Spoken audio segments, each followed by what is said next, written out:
The rodeo stands at the Grant County Fairgrounds were standing room only at the KWIQ Demo Derby. Here with the story is Bob Kirkpatrick. Fairgoers who were fortunate enough to purchase a ticket to the annual Moses Lake Demolition Derby got their money's worth last night as car and driver sped around the dirt track in search of the checkered flag. In the red 95, this is the Trophy Dash. 4 cars. Race fans in the packed arena were on the edge of their seats throughout the night as they witnessed multiple spinouts and collisions while being showered with mud in the 5-hour-long competition.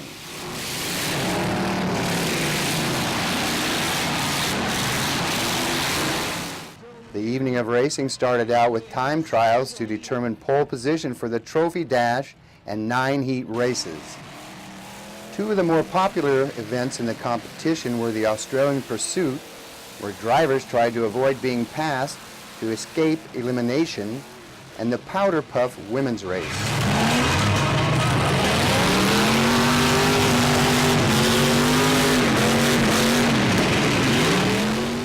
Josh Roberts was the top finisher in the Pursuit. Dana Bates, Laura Smith, Shelby Keener, and Heather Fleming took first in their heat races. But the biggest roars from the crowd came during the Demolition Derby, where more than a dozen drivers were on a search and destroy mission to inflict as much damage as possible and knock each other out of the competition.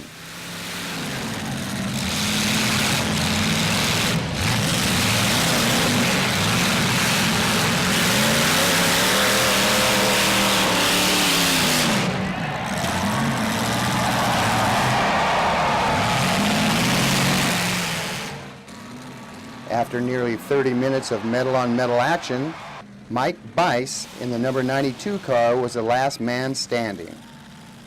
Josh Black took second, and Brandon Platt finished third.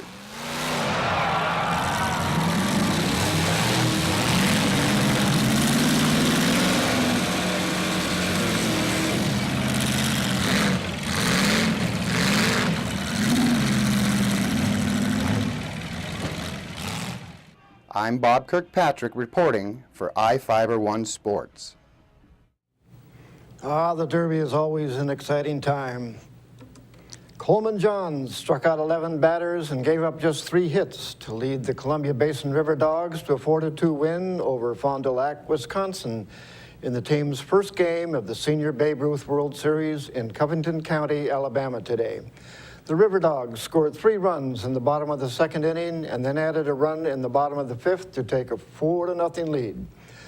Fond du Lac scored twice in the top of the 6th, but that was all the team could muster as they dropped the game by 2 runs. 3 of the 4 runs the River Dogs scored were unearned. Chandler Gribble had an RBI single for the team's only earned run of the game.